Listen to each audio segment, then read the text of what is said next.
Welcome to the Westplex Chamber of Commerce podcast. Here's your host, Brad Hildebrand. I'm a lucky guy because sitting across from the table from me, I have another radio guy. You know what they say about radio guys, don't you? What do they say about them? Old radio guys never die. We just smell that way. Have you heard that one? Look at you. Mike Starting off Elam. with the jokes. Yes, Mike Elam. Thanks for making the time. A little bit about your history. You came out of Arkansas? I did. Well, I'm originally, was born in Doniphan, Missouri, down in the Boot Heel by Poplar Bluff.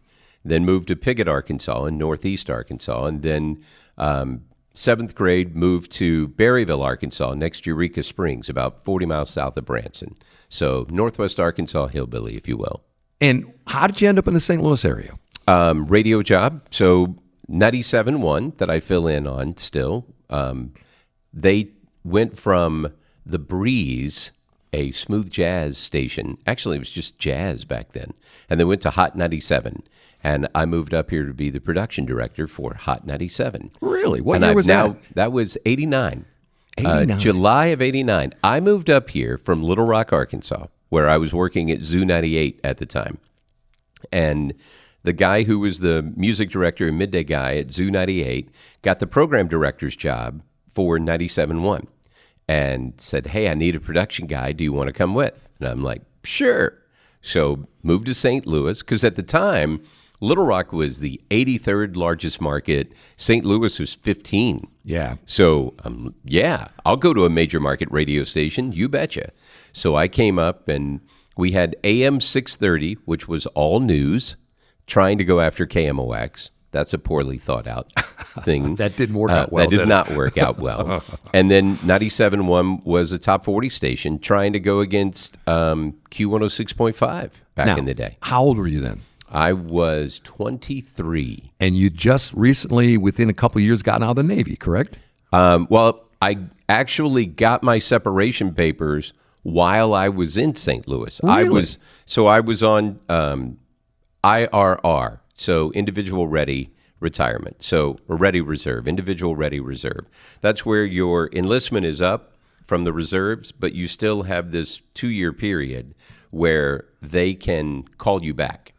So I was never active duty other than training. I was Naval Reserve.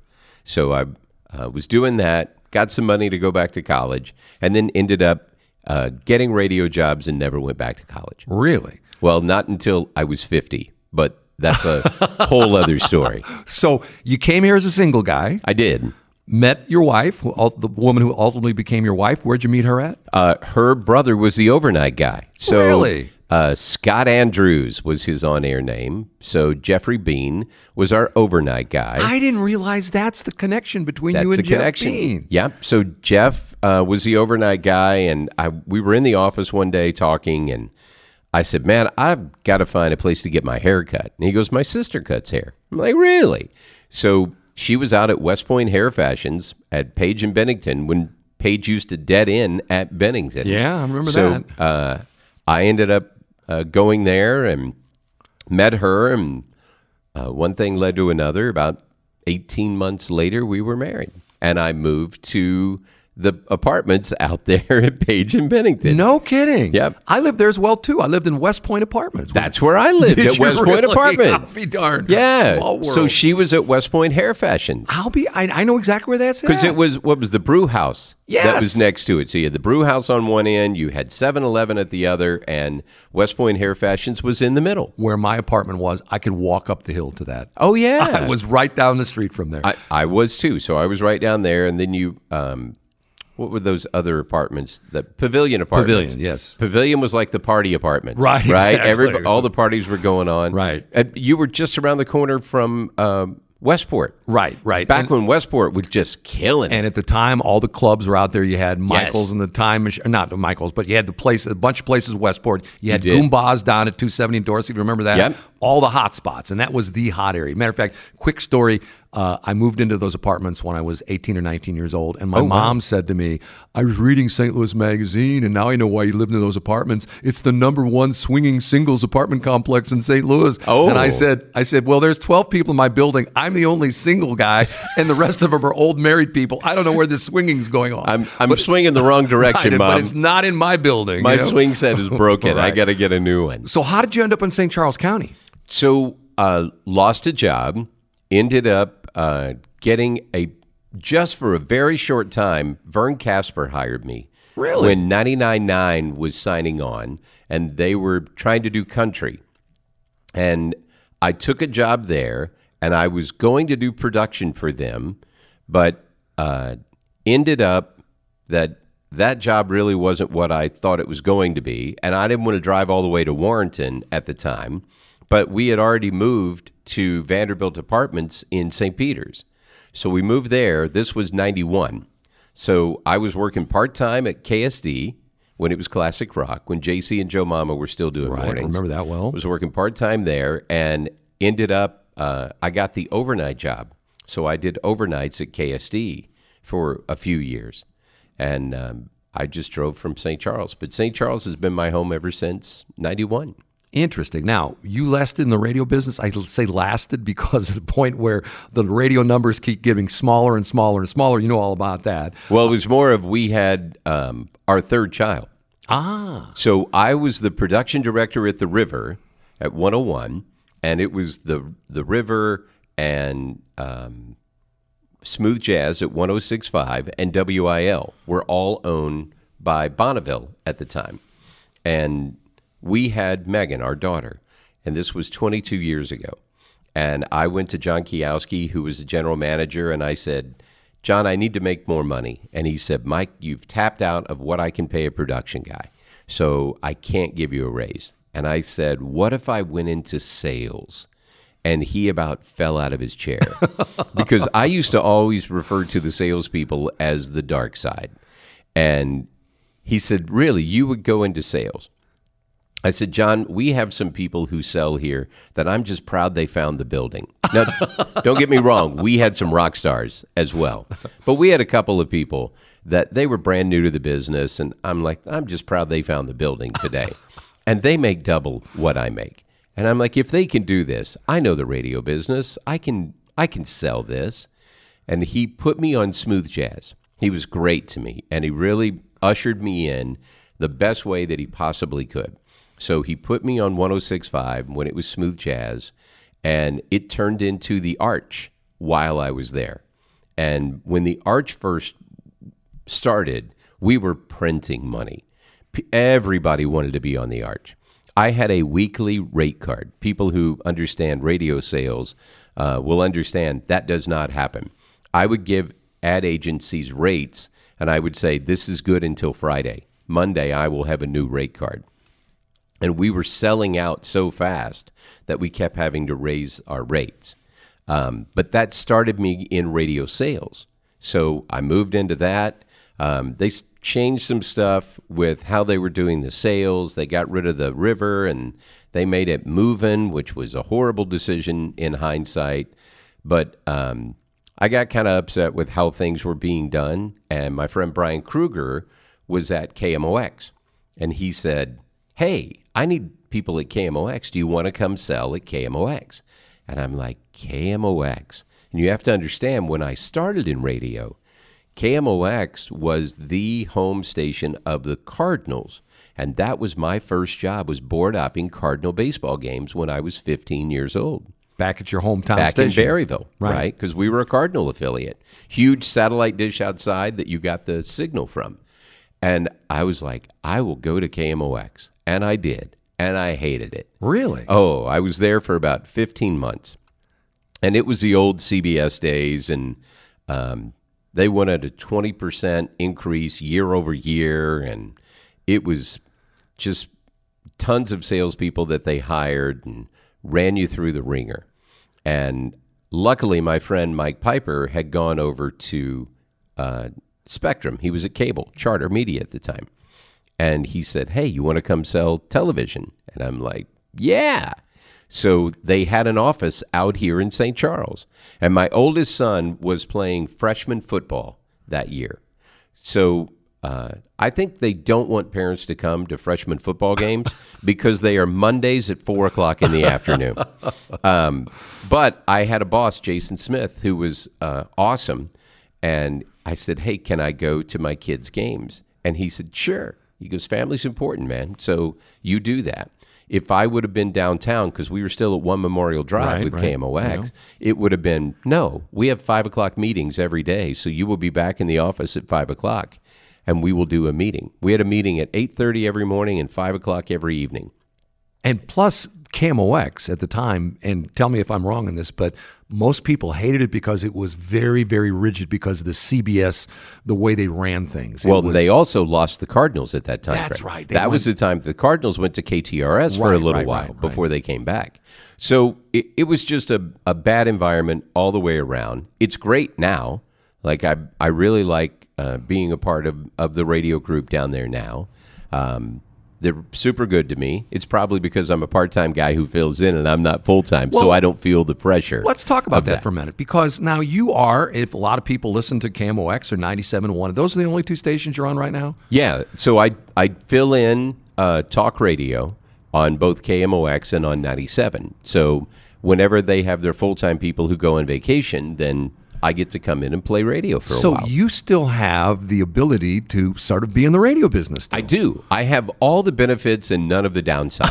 It's really great. If I could hook the studio up at my house and have this cool little setup like you do, and I could just, stay in Darden Prairie and do the show from there, it would be ideal. But it's fun to go downtown because you get to interact with everybody, and it's just different looking across the board at somebody and being able to talk to them while you're all in the studio. I couldn't agree with you more. Now, let's take a little bit of sideways. How did you get into politics? So, radio, when I went into sales, I had a friend that I went to church with, Harold Hogarth, who said, well, if you're going to get into sales, you need to get to meet people. And he said, you should join Rotary. And I said, okay. So he, in 2002, he brought me into Rotary in St. Charles. And when I joined Rotary, I was part of an amazing club of people. So in that club, Steve Elam was in that club. Tom Dempsey was in that club. Sally Faith was in that club. Some all heavy hitters. Three who did who were politicians, and they had all been in Jeff City. And then, Steve became the county executive. Tom Dempsey was president pro temp of the Missouri Senate. Sally Faith was in the House, but then she became the mayor of St. Charles. Right. So I had all those folks. And when my kids got a little older, so think 2012, Megan's now 10, the boys are older, in high school, and they didn't need you doing as much anymore, right? I had more time on my hands. And I started talking to them, and I said, I think I want to get into politics. What do you think I should do? And my wife was not on board with me going to Jeff City. You have to remember, back at that time, we had some salacious stories that were coming out of Jeff City with some of our older male politicians getting to know some younger female interns. Yes. And cost us one House Speaker, as a matter of fact, that went away. So my wife's like, I don't think that's a good place for you. And I said, well, I'd have to find a new job anyway. I couldn't do the radio sales job and be gone 5 months out of the year. So we found that county council was an ideal fit for me. And it turned out that Nancy Matheny was my county council person for District 3. And not only was Nancy not going to run for re-election, she had just bought Grace Harmon's home, which was in District 5. So as soon as they sold their house, they were moving out of the district and she would have to resign. So there were 9 of us when Nancy sold her house, 9 of us who interviewed for the job, and I got the appointment from Steve Elam. I've never heard that before. So he interviewed 9 different people? He was him and 3 other people. So Nancy, who was going out, Terry Hollander, who was the chairman of the council at the time, and Joanne Lycum, who was the director of administration for the county. So the 4 of them interviewed the 9 candidates, and then they all talked about, who do you think is going to be the best fit here? And some people, they told them, hey, I want to try this. I want to see what they think. So one of the things that I said, and Steve told me afterwards, he said, this really played in your favor. I said, well, you can give me the job now, or you can wait till next year, and I'll run for it and win it then. And he was like, I really liked your confidence. A little bit of swagger there, huh? A little swagger. I've learned since, right? But so I came on county council then, and it's really been fantastic. County is a great level of, it's sort of hybrid. You deal with bigger issues, not as big as state, not as big as federal, but bigger than municipal. So city really gets into the nitty-gritty of everyday things. County's a little above that because you have a broader area. So much of the county is made up by cities. So you don't overrule the cities. You know, a lot of people think federal trumps state, state trumps county, county trumps city. That is not true. City and county, for the most part, are on the same level. But there are some parts of county that do trump city, like Department of Health. But my police department cannot go tell the city of St. Peter's Police Department what to do. We have to work together. So you have the spirit of cooperation that you dance together, and if you do it well, your county thrives. If it doesn't, you have St. Louis County. So that's kind of how those things work out. St. Peter's, back when Tom Brown used to be the mayor of St. Peter's and Joe Ortworth used to be the county executive of St. Charles, they sued each other all the time. Yeah, they were at each other's throats. Oh, it was horrible. Right. It was like a bad sibling relationship, man. Blended family did not work. But, you know, with the mayors that we have in office today, they get the bigger picture. A lot of them have been around for a long time in St. Charles County. They get the greater good. They work together. A lot of times it's like, hey, this probably isn't going to help St. Charles, like when we did the 364 extension. There's no direct payback to St. Charles, but I'll kick in my federal highway money that I would get to go towards this project so we can get it done, because overall it's a really good project for the county. And when you have people who see the greater good and they're willing to work together, then you can get a lot of big projects done. But the Elman interview, to go back to that, is how I ended up getting on the county council. So I got appointed in April of 2013. I was reelected in 14, 18, and 22. And now we get to, Steve is ready to call it quits. In 2026 will be his 20th year as county executive. And he's decided, I've had enough, and it's time to ride off into the sunset, so I threw my hat in the ring. Let's talk about that right now. As we record this, today's date is February 5th, 2025. You have let it known how far back that you wanted to be the next county executive? Oh, a few years ago. Really? Yeah. I mean, the way it was supposed to work was Steve was supposed to leave 6 years ago, and Chuck Gross was going to run. Former state senator, former director of administration for the county. He was going to run for county executive. Well, then Steve decided he didn't want to leave yet. He wanted to run one more time. So Chuck Gross ended up being the executive director of Duckett Creek, and he took that job. And then Steve decided when Bob Onder ran in 2022, he said, I want to run one more time. So he's run one more time again. So Chuck was supposed to be running in 2018 and 2022, and I was going to follow him in 2026. That's a sort of best laid plans that Chuck and I had talked about, and Steve and I had talked about even before.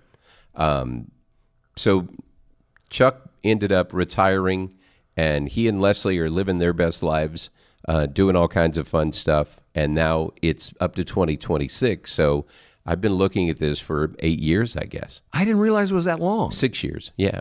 Now, as we sit here, and I mentioned today's date, February 5th, as of this past Monday, February 3rd, a new guy comes onto the scene. Well, he's not really new. Well, at least we're kidding about the fact that there was a time frame of after, and we're talking about Bill Eigel, who ran for governor, and quite honestly, sort of set the political area on its ear, because everybody thought Bill Eigel, there's no way in hell he's going to be able to make any because at one point in time, pretty much everybody thought it was going to be Ashcroft who was going to be the next governor. Right.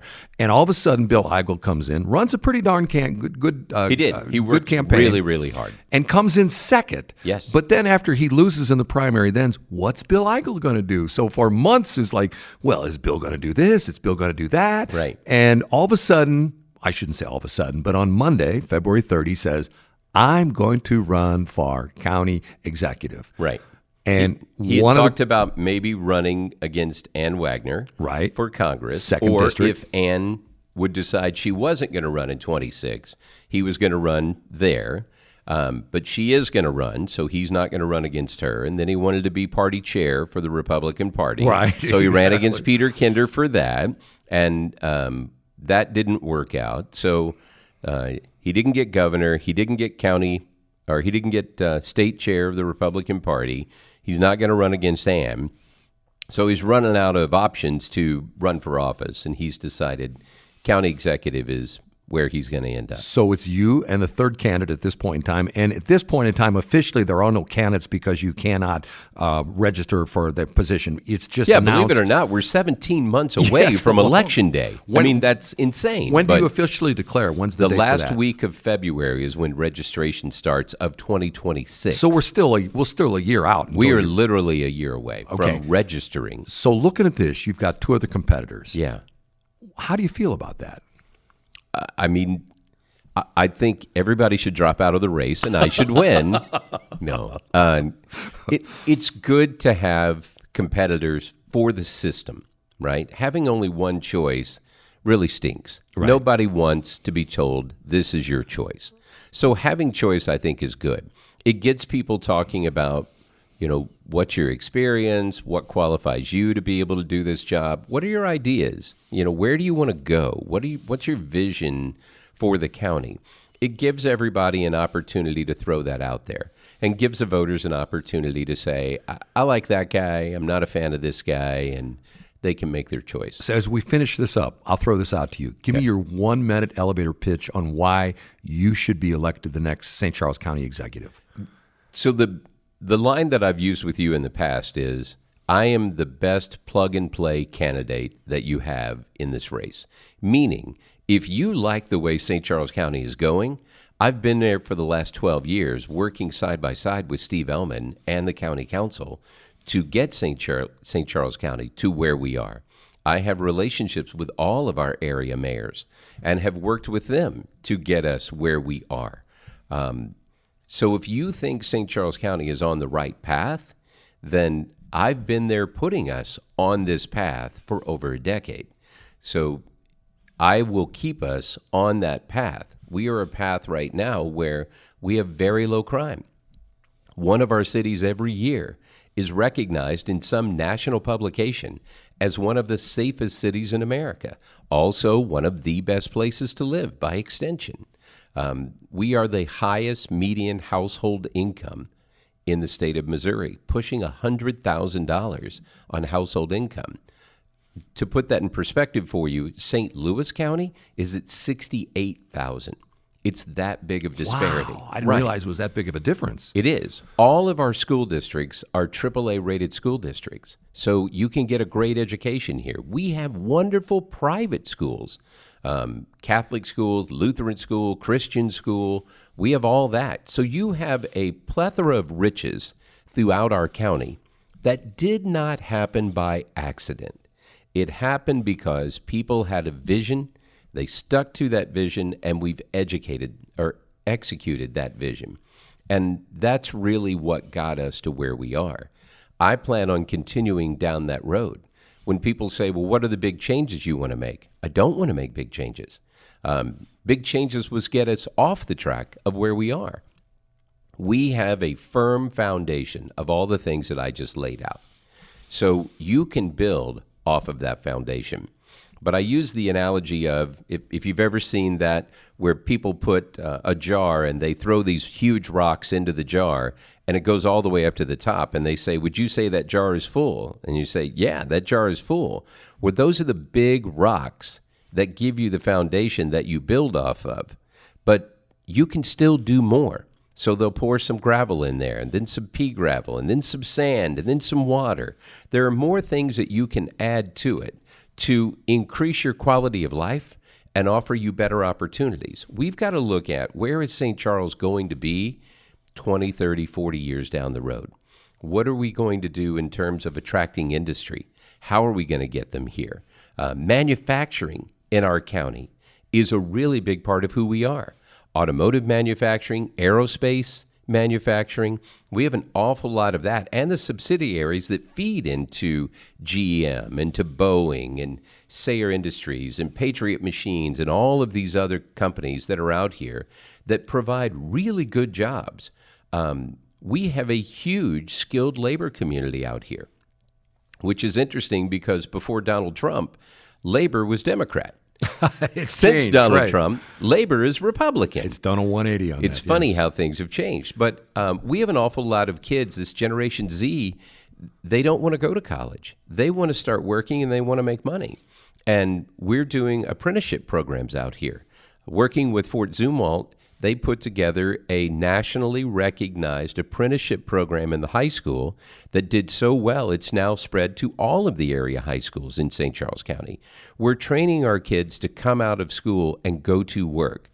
We're training our kids to come out of school and be competitive in college and go the next level if you want to go that path. The big building blocks for St. Charles County are already in place. You don't need to blow it up. When Donald Trump came into office, a lot of us who were Republican would say there were a lot of things that needed to be fixed.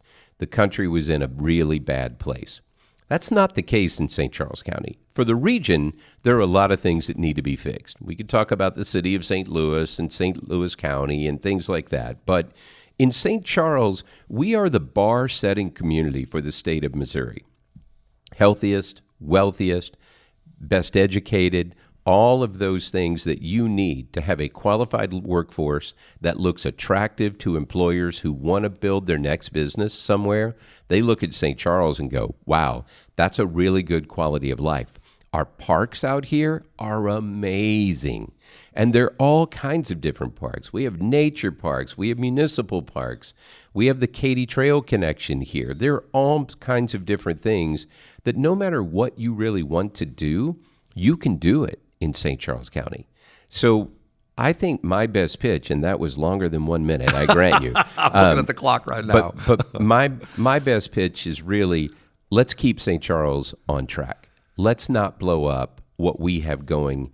Let's build on where we are, and let's create a future for our kids that will have them here 20, 30, 40 years down the road. Because when I grew up, my dad's from Peoria, Illinois. My mom's from Louisiana, Missouri. I saw my grandparents over Christmas holiday and 1 week during the summer. I want my grandkids down the street, not across the country. We've got to be competitive for the next generation of jobs. Otherwise, our kids are going to go to Kansas City, to Austin, to Nashville, wherever. We've got to be competitive and keep them here. If we do that, you can keep your grandkids close by. And if you have your kids here, your grandkids here, now you have roots. People who have roots and you have multi-generations in a community, you care more about the wellness of that community. You're vested because your family's here. So that being the case, you will do more, you will care more.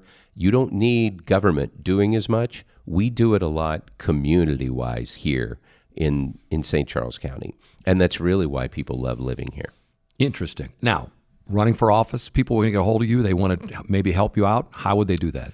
You can go onto my Facebook page is the easiest way to probably find it at Vote Mike Elam. You can find me on X that way. You can find me on all the social media. Just Vote Mike Elam. You will end up with me. Mike, appreciate your time today. Thanks very much. I appreciate it.